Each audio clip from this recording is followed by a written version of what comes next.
কি পাগল হয়ে গেছে? এই আদালত চত্বরে কয়েক হাজার মানুষ ছোটাছুটি করছে, যদি কোনো নিরীহ পাবলিকের গায়ে গুলি লেগে যায় তাহলে সর্বনাশ হয়ে যাবে। আসামিটা যদি পালিয়ে যায় তাহলে যে স্যার আমার সর্বনাশ হয়ে যাবে স্যার, আমার সর্বনাশ হয়ে যাবে। ও নো, আসামি এতক্ষণে ভিড়ের মধ্যে মিশে গেছে, এলোমেলো গুলি চালিয়ে নিজের বিপদ ডেকে আনবেন মিস্টার দাস। আমি সব বুঝতে পারছি, কিন্তু আসামির পালিয়ে যাওয়াটাকে আমি কোনোভাবে মেনে নিতে পারছি না স্যার। ঠিক বলেছেন স্যার, ঠিক বলেছেন। শালাকে এত সহজে ভালো না উচিত হবে না, আমি কেড়ে চেষ্টা করুন। আমি চুপ করো। দশ বড়দের সঙ্গে ওর পিছনে গেছে, সামন্ত জিম দিয়ে দাঁড়া করেছে, ও এতক্ষণে ঠিক ধরা পড়বে। ধরা না পড়লে সিনেমা এই ধরনের ছেড়ে চলে যেতে হবে। তুমি বাবারে, আমি খুনের কেসে 1 নম্বরের সাক্ষী। 5 কিলোমিটার গলা দাঁড়িয়ে ওই বেটার বিরুদ্ধে আমি সাক্ষী দিয়েছি। আর ও যদি আমাদের হাত থেকে ওর বেটা, তাহলে আমাকে দুনিয়া থেকে বের করে দেবে স্যার। এত ভয় থাকলে সাক্ষী দিতে এসেছিলে কেন? আপনার তো তাই তো ভাবছি, নেহাত মন্দ মরাদ বলে সেদিনকে এই জগদ্দার সঙ্গে দেখা হয়েছিল। জগদ্দার কথা আসল লোক ঈশ্বর জওহরলাল বন্দ্যোপাধ্যায়, মানে ওই যিনি পুড়ে ছিল। প্রকাশ্য দেওয়ালোকে রাস্তার উপরে জগদ্দার বুকের উপরে চেম্বার থেকে তুম তুম করে দুটো গুলি করলো। আমি গুলিটাকে গত চাপটা ধরে খুন খুন বলে চিৎকার করলাম। বেশ, তারপর থানা পুলিশ আদালত সাক্ষী সারা 70 রকমের ঝামেলা। এখন তো সেটা পালিয়ে গিয়ে ঝামেলা সেঞ্চুরি করে ফেলে স্যার। আপনাদের করে দেয় ভুলেছে মিস্টার দাস, আসামিকে হাত করা পরেই কাঠগড়ায় তোলা উচিত ছিল। আমি এগ্রি, কিন্তু এই আসামিটার ছেলে ছিল অত্যন্ত ভালো ছেলে, শিক্ষিত শান্ত ভদ্র ছেলে। তাছাড়া তদন্তের কাজে আমাদের সবসময় সাহায্য করে এসেছে। সেই ছেলে কেমন করে লকাপের ভিতর লঙ্কারগুলো জোগাড় করলো, আর সেই লঙ্কারগুলো সিপাহীদের চোখে ছিটিয়ে দিয়ে পালিয়ে গেল, এটা আমি কোনোভাবে মেনে নিতে পারছি না স্যার, কোনোভাবে মেনে নিতে পারছি না। স্যার ছেড়ে দিন, ভাবনার বাজিরা খরচা করেই বরুণ ব্যাপারকে কিভাবে ধরা যায় সেইটাই বহু স্যার। ইয়েস ইয়েস স্যার, আপনি একবার লালবাজার কন্ট্রোলকে কন্ট্যাক্ট করুন। Oh, yes, yes. Hello, hello. Zebra, zebra. Calling line. Yes, yes. Please contact OC control. Lalbazar. শুধু লালবাজার নেই স্যার, লালবাজার নয়, সেখানে যত বাজার আছে লাল কালো হলুদ পুরে বাহারি। আপনি চুপ করুন, আর এই রিভলভারের একটা গুলিতে আপনার জীবনের সমস্ত কথা আমি বন্ধ করে দেবো। সরি স্যার, সরি, বলবো না। শুধু একটা কথা, লাস্ট ওয়ার্ড।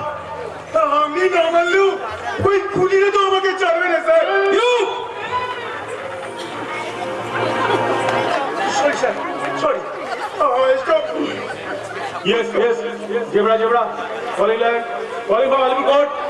আলিপুর লকআপ থেকে একজন খুনের আসামিকে ভ্যানে তোলার সময় সেবাইদের চোখে রঙের গুলো ছিটিয়ে পালিয়ে যায়। সম্ভবত তার পায়ে একটা গুলি লেগেছে। Yes, sir. Yes, sir. লম্বায় 5 ফুট 10 ইঞ্চি, হালকা কোকড়ানো চুল, বয়স 30-এর আশেপাশে, বাঙালি, নাম অমর বিশ্বাস।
বাজিয়ে পুজো হয় না। আজকালকার দিনে যে পুজো হয় তা হয় নতুন যুগের প্রভাত ফেরি যাত্রা, গান, মাইকেল জ্যাকসন আর ম্যাডোনার গান। সবার পক্ষে সুন্দর হয় না দিদিমণি। নতুন আলোকে নাচে বলে ওই শ্যামা পোকাকেও ঝোলে পুরে মরতে হয়। ভূতের মতো কথা বলবি না। চাকর চাকর মতো থাকবি। তুমিও চুপ করে থাকো। আমি মোটেও এবার চাকর নই। তাই নাকি? তাহলে তুই এবারে কে? আরে বাবা, ফটিক হলো এই বাড়িতে আশ্রিত আমার বাবার বন্ধুর ছেলে। হ্যাঁ, এই বাড়িতে ওর অধিকার আমাদের সকলের চেয়ে অনেক বেশি। তোমরা যতই হাসাহাসি করো, তোমার বাবা আর আমার বাবা ছিল দুই ভাইয়ের মতো।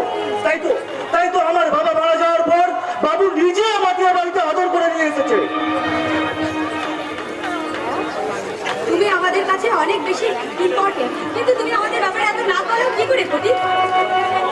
কিন্তু মনে রেখো ফটিক, দেবদাস শুধু আমার বন্ধুই না, ও আমাদের কোম্পানির একজন সুপারভাইজার, আর খুব শীঘ্রই হয়ে যাবে এই কোম্পানির ম্যানেজার। শুধু ম্যানেজার কেন, বাবুকে পটিয়ে দেবুদা যে এবাড়ির ম্যানেজার হতে যাচ্ছে সেটা আমি ভালো করেই জানি। তাহলে এখন থেকে আমাকে উপযুক্ত সম্মান দিয়ে কথা বলি ফটিক। হাজার সম্মান দিল, একটা সর্ষের দানা কখনো সাঁতরাগাছির ওল হতে পারে না দেবুদা। বাবু বলে দিয়েছে দিদিমণি পছন্দ করে হ্যাঁ বললেই তবে বিয়ে হবে। দিদিমণির তো আমাকে পছন্দ হয়েছে বলে এত প্রয়োজন মেলামেশা করছে, এখন শুধু হ্যাঁ বলাটাই বাকি। কি বলো বিপাশা? না না, আমি এ ব্যাপারে এত তাড়াতাড়ি ডিসিশন নিতে পারবো না। এত তাড়াতাড়ি কি বলছো? একটা মানুষকে বোঝার জন্য কি এই একটা মাস যথেষ্ট সময় নয়? না দেবো না, আগেকার দিনের মতো এখনকার দিনে ডিসিশনটা হুটহাট করে নেওয়া যায় না। তাই তো এখনকার দিনে অনেক ভাবনা চিন্তা করে ডিসিশন নিতে হয়। এখনকার দিনে তো ডিভোর্সের যুগ এবং স্ত্রী হত্যা অনেক গুণ বেড়ে গেছে। তুমি কি দেখতে পাও না, শুনতে পাও না, জানতে পারো না? আমাদের ঘর মধ্যে ভাঙবে না বিপাশা। তাহলে তাহলে তাহলে দিদিমণিকে প্যান্ট শার্ট পরিয়ে ওই শাড়ি শাঁখা সিঁদুরটা নিজের জন্য কিনে নিও। ওর উপর রাগ করে আমাদের মুড নষ্ট করলে চলবে না। তার চেয়ে বরং তুমি আমাকে একটা সিগারেট দাও। Sure darling, sure. খবরদার দিদিমণি, ও জিনিস তুমি হাতে নেবে না। কেন হাতে নেবো না? কি হয়েছে রাতে? কারণ সরস্বতীর হাতে সেতারি মানায়, সিগারেট মানায় না। আজ কথা বলবি না। ডার্লিং, দাঁড়াও। নো নো দেব, থাক, দরকার নেই। আসল কথা কি বলতো, আমি এসব সিগারেট কোনোদিনও খাইনি। শুধুমাত্র একটুখানি তোমাকে টেস্ট করছিলাম যে আমি এইসব উল্টোপাল্টা উদ্ভট নিয়ম শুরু করলে তুমি কোনো বাধা দাও কিনা। আরে ও কে বলে বলুক না, আমি তো আর কোনো কিছুতে না বলছি না। তো ডার্লিং ধরাও। না দেবো না, খাই না তো তাই। আমি শুধু তোমাকে একটু পরীক্ষাই করছিলাম। পরীক্ষার রেজাল্ট কি হলো বিপাশা? দেবদাস সম্মানে পাস করেছে। এত তাড়াতাড়ি পাশ না পেয়ে সেটা বলা তো সম্ভব নয়। সেটা আমি সঠিক সময়ে আমি আমার সঠিক মানুষ মানে আমার বাবাকেই বলবো। আরে যা বলার তুই কথাই বলে দিলে বল। এই কথাটাকে কথা দিয়ে আর প্রতিদিন ঝুলিয়ে রাখবি বল। হ্যাঁ দেব, আমি আর অপেক্ষা করতে পারছি না। আজই তোমার মনের কথা আমি জানতে চাই। আমি আমার মনের কথা বলবো। মনের জানলা খুলে দিলাম, বাইরে থেকো না তুমি আমার, বলে এসো প্রাণের ঘরে, বুঝে নাও আমি কে তোমার, বুঝে নাও আমি কে তোমার। মনের দরজা খুলে দিলাম, বাইরে থেকো না তুমি আমার, চলে এসো মনের ঘরে, বুঝে নাও আমি কে তোমার, বুঝে নাও আমি কে তোমার।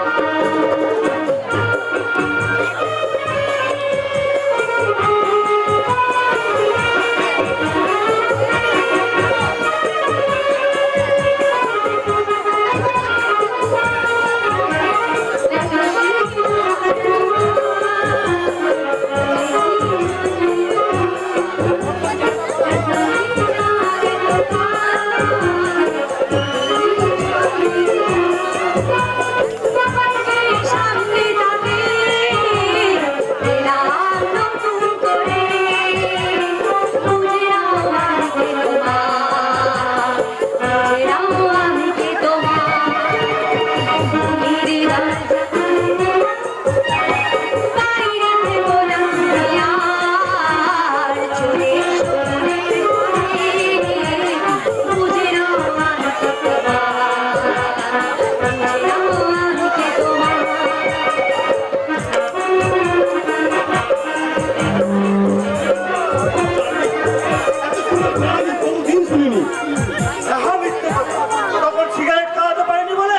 এখন গ্যাস খাচ্ছে। এই হারামজাদা, তোর এত দূর শ্রদ্ধা আমাদের অতীতকে খোঁজা মেরে কথা বলিস?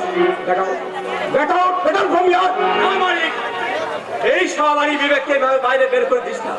ও চলে গেলে তোদের সত্যিকারের চেহারাটা তোরা কোনো দিনই চিনতে পারছিস না। না বাবা না, দাদাকে তুমি কোনো কাজে বাধা দিও না, দাদাকে বলতে দাও। কেন কেন ফটিক আমাদের সব ব্যাপারে এত মাথা গলায়? ওর কোন অধিকার আছে এখানে? ফটিকের মতো ছেলে কাউকে অপমান করতে পারে না। যাদের মনটা মিথ্যার মাটি দিয়ে গড়া, তাদের অহংকারটাই ফেলে চৌচির হয়ে যায়। তুমি ওকে লাই দাও বলে ওর মুখে এত কথা ফেলে পড়ে।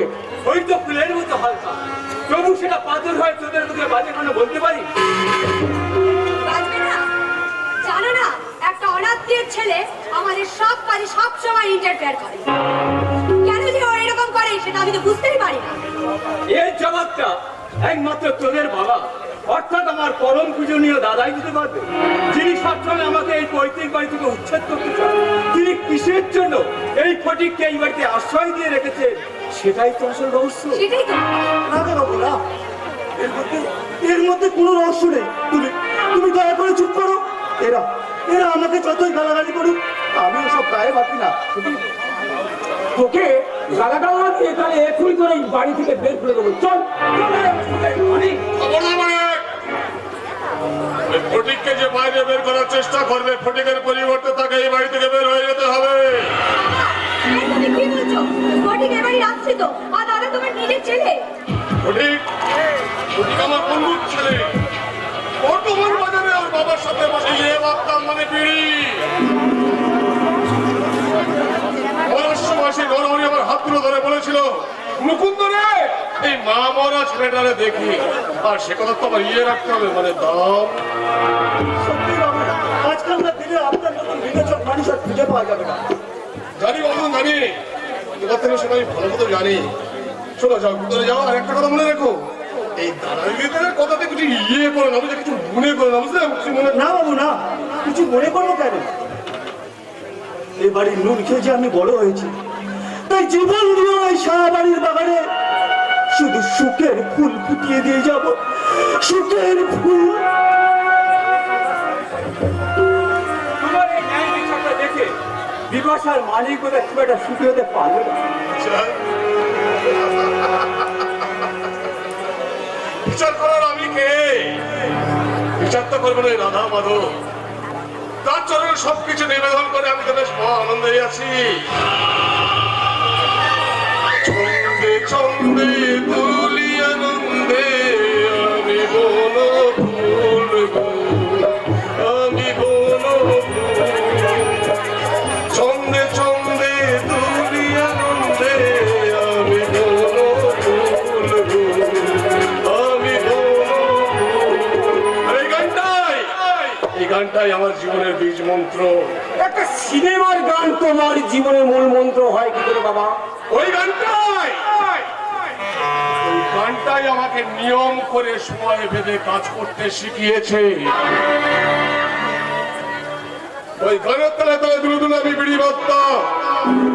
দিনে 1000, 1500, 2000 করে বিড়ি বেঁধেছি। তারপর দিলাম বিড়ির কারখানা।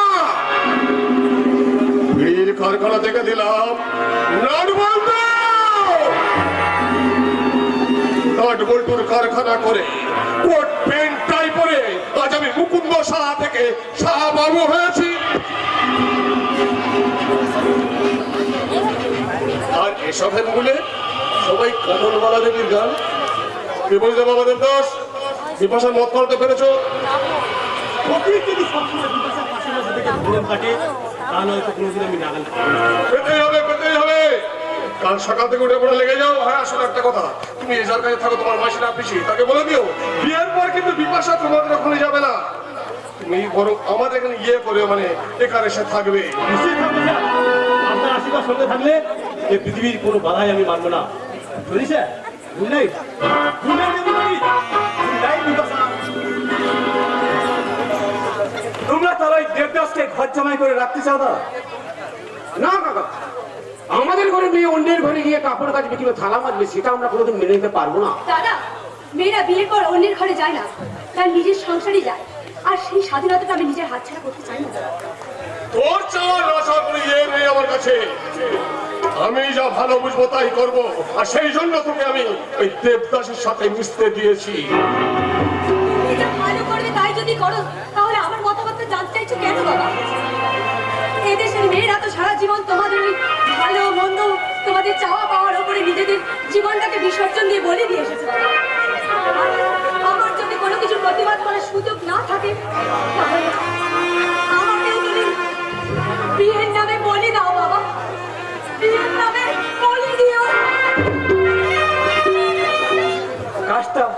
কাজটা কিন্তু ঠিক করছে না দাদা।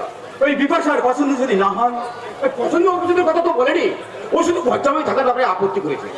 তবু তোরা কেন বুঝতে পারছিস না? ওই দেবদাস একটা মেরুদণ্ডহীন ছেলে। সেই জন্য তোকে আমি পছন্দ করি, নাহলে তো ফটিকের সাথে মেয়ের বিয়ে দিতে পারতাম। সৎ ছেলে, সবসময় ঘাড় সোজা করে কথা বলে, মাথা উঁচু করে চলে। সঠিক জামাই হলে আমাদের এই শাহবাড়ি বোধহয় ধন্য হয়ে যেত। না, আমি উঁচু মাথা একদম পছন্দ করি না। আমার সামনে সবাইকে আমার কথা মতো কাজ করে যেতে হবে, মাথা নিচু করে থাকতে হবে। সে বাদ বলে থাকুন, আমার বাড়িতে থাকবে শুধু বেড়াল, মেনি বেড়াল। ওই যে বললাম না, ওর বাবাকে আমি ইয়ে দিয়েছিলাম, মানে কথা। না দাদা না, শুধু কথা নয়, তার চেয়ে বড় কোনো কারণকে তুমি মিথ্যার কারাগারে বন্দি রেখেছো। ওই ফটিক হাতের বাইরে চলে গেলে সেই মিথ্যের বিরাটটা তাসের ঘরের মতো ভেঙে চুরমার হয়ে যাবে। তখন ওই শাহবাড়ির বাদকেই হয়তো বিড়াল হয়ে তার সামনে মাথা নিচু করে মহাদেবের চোখের সামনে বাঘ আর বিড়ালের ছবি দিতে উঠতে যাবে। তাই আমার সামনে আর কোনোদিন ওই ভাঙা গলায় বাঘের গর্জন ফোটাবার চেষ্টা করো না।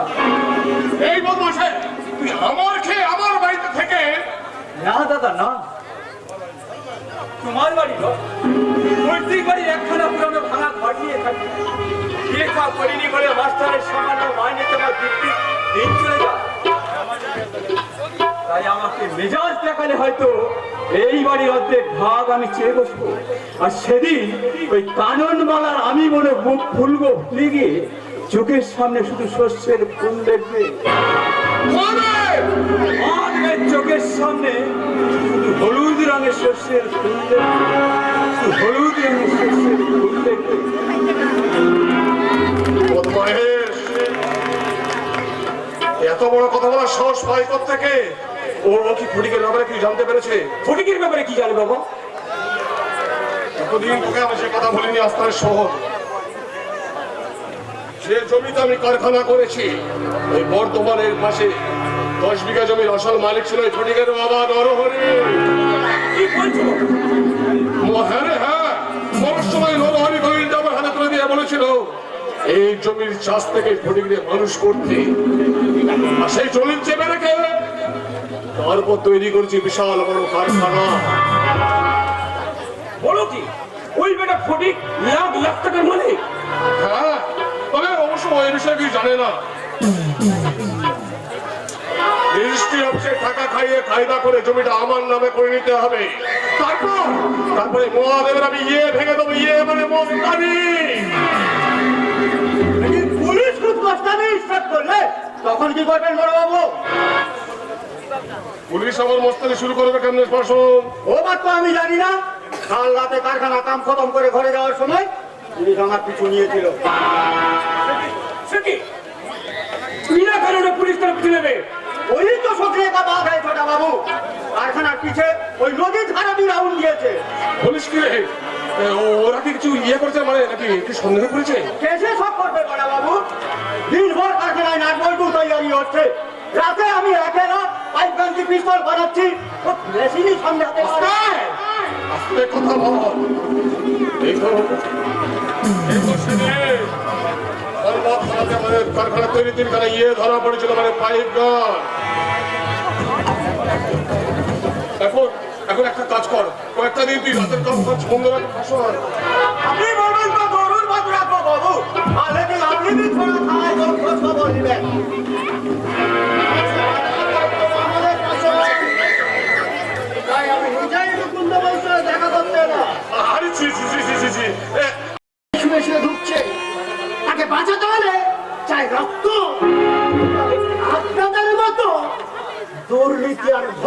ভগবানের রক্ত নয়, আমাদের মতো কিছু নির্বোধ জনতার সততার পয়সায় কেনা বিশুদ্ধ রক্ত। বিশুদ্ধ।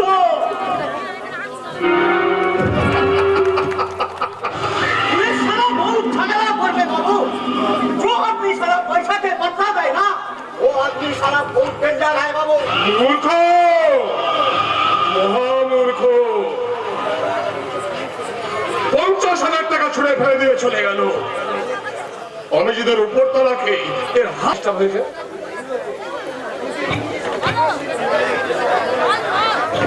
এইদিকে যে গন্ডগোল হয়ে গেছে বাবু, গোলে হরিবল দিয়ে অমল বিশ্বাস পুলিশ অফিসে পালিয়ে গেছে। পালিয়ে গেছে অমর বিশ্বাস।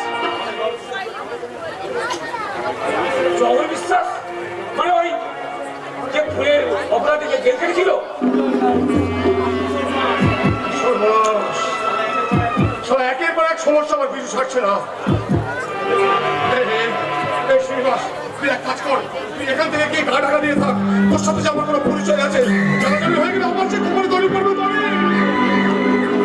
আমি পালিয়ে কোথায় যাবো বাবু? এই যে 10,000 টাকা আছে, তুই আসানসোল কিংবা রানীগঞ্জে কোথাও গিয়ে গা ঢাকা দিয়ে থাকবি। যা যা, এক্ষুনি যা, এক্ষুনি যা। 10,000 টাকা আজকাল বাজারে কি হবে বাবু? পরিবার থাকবে এখানে একা, আর আমি থাকবো সেখানে। অনেক খরচা বাবু। 10,000 টাকা দিন। হারামজাদা, এই মুকুন্দ সাহাকে পেঁচে ফেলে পেঁচে মারতে চাইছিস, একটা পয়সাও পাবি না।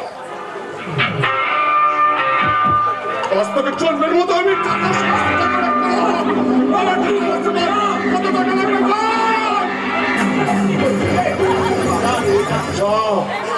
ছেলের কথায় তোকে ছেড়ে দিলাম। একটা কথা সবাই জেনে রাখ, অনেক ছল চাতুরি চচ্চুরি করে অনেক রক্ত মাখা রাস্তা পার হয়ে এই বিড়ি বাইন্ডার মুকুন্দ শাহ আজ মুকুন্দ সাহেব হয়েছে।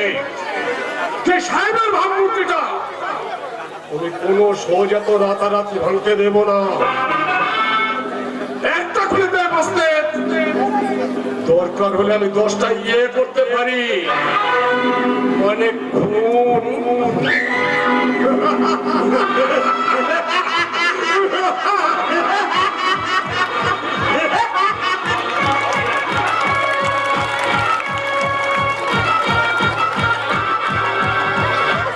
খুন করবো, ওই মেয়েটাকে খুন করে আমি জেলে যাবো।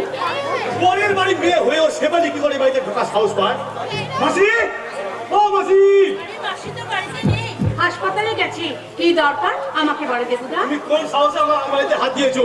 বাড়ি মাসি তো হাসপাতালে যাবার সময় চাবিটা দিয়ে আমাকে বললো, শেফালি সন্ধ্যেবেলা এসে দেবুদার জন্য রান্না বান্না করবি আর তার সঙ্গে আলমারিটাও গুছিয়ে দিবি।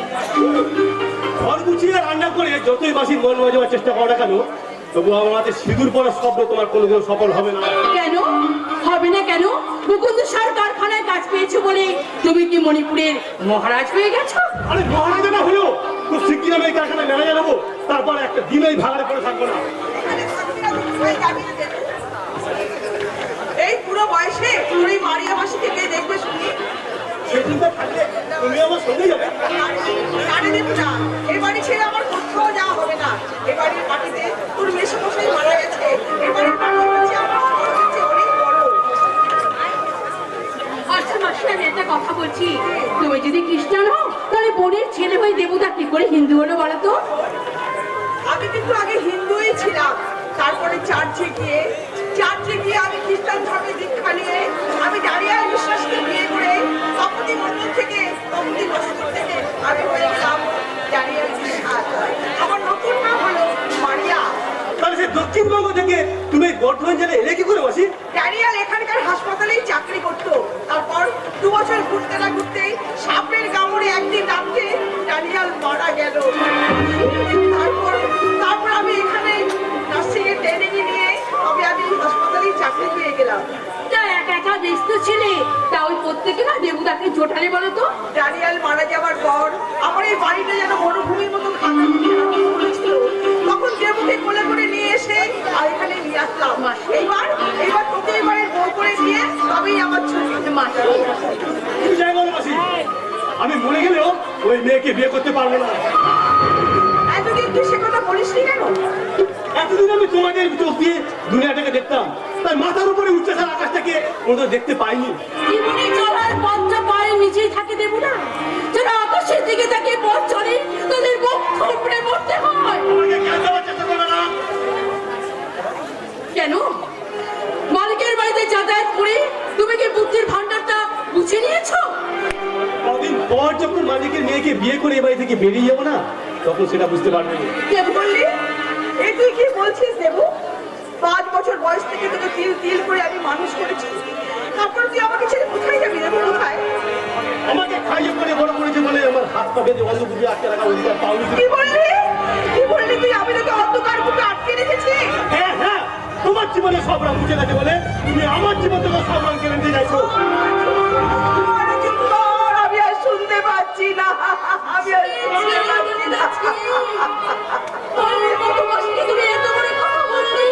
তুমি কি পাগল হয়ে গেছো? দেখো না, পাগল হয়ে গেছো, পাগল হয়ে গেছো তুমি। আমাকে জ্ঞান দেওয়ার চেষ্টা করবে না। বেরিয়ে যাও, বেরিয়ে যাও তুমি বাড়ি থেকে। বেশ, আমি চলেই যাচ্ছি, তবে তুমি নিজেকে চেনার চেষ্টা করো। পায়ে ধরে তুমি মরিয়ার মাসের মধ্যে তুমি ক্ষমা চেয়ে নাও দেবুদা, তুমি ক্ষমা চেয়ে নাও, ক্ষমা চেয়ে নাও। না রে দেবো না, তোকে ক্ষমা চাইতে হবে না রে, ক্ষমা চাইতে হবে না। তবে তুই একটা কথা জেনে রাখ, এই বুড়ো বয়সে তোর পয়সায় খাবার জন্য কিন্তু আমি তোকে বড় করিনি রে দেবো। যে মারিয়া কোনোদিন মা হতে পারলো না, তার সেই সুন্দরীটাকে একটা সান্ত্বনার বলে দিতে চেয়েছিলাম। মাসি, তোমরা শিগগির এসো, ওই বারান্দায় চাদর মুড়ি দিয়ে অন্ধকারে কে বসে আছে, তোমরা শিগগির এসো। এই রাত 10টার সময় গিয়ে আমরা আমার বাড়িতে ঢুকে চল তো ফিরে গেল। তোমরা এখানে থাকো, আমি বাইরে গিয়ে কিছু লোকজন ডেকে নিয়ে আসি। এখান থেকে এক পাও নড়ার চেষ্টা করবে না। চাদর আড়ালে মুখ ঢাকা থাকলেও পিস্তলের লালটা কিন্তু আপনার দিকে তাক করা আছে। আপনি বোধহয় খুব হিন্দি ছবি দেখেন, তাই না? তাই পিস্তলের কথা শুনে মাথার উপর হাত তুললেন। এমন আমি তো আপনাকে হাতটা মাথায় তুলতে বলিনি। এত রাতে মেয়ে বাড়িতে কে আপনি? এই তো প্রথমে একটা মারাত্মক প্রশ্ন করে বসলেন। আসলে এই প্রশ্নটা আমি নিজেকে কদিন ধরেই করে যাচ্ছি। কি আমি? কিন্তু আমার পরিচয় আমি খুঁজে পাচ্ছি না। তাই তো আমার অবিশ্বাস লাগছে। আমি কি? তুই কি বিশ্বাস করো বাবা, আমার কাছে টাকা পয়সা গয়নাগাটি কিছুই নেই। ওসব জিনিস আমার দরকার নেই। আর রাতের মধ্যে একটু মাথা গোজা ঠাই পেলে আমি খুশি হতাম। কিন্তু অজানা মানুষকে কি করে বাড়ির মধ্যে আশ্রয় দেবে বলতে পারেন? মানুষ কি মানুষকে চিনতে পারে? আর তা যদি পারতো তাহলে সিস্টার মারিয়া, যাকে ছোটবেলা থেকে মানুষ করেছিল, তার কাছ থেকে এত আঘাত পেতে হতো না। আপনি এত কথা জানলেন কি করে? আরে বারান্দায় মশা কামড়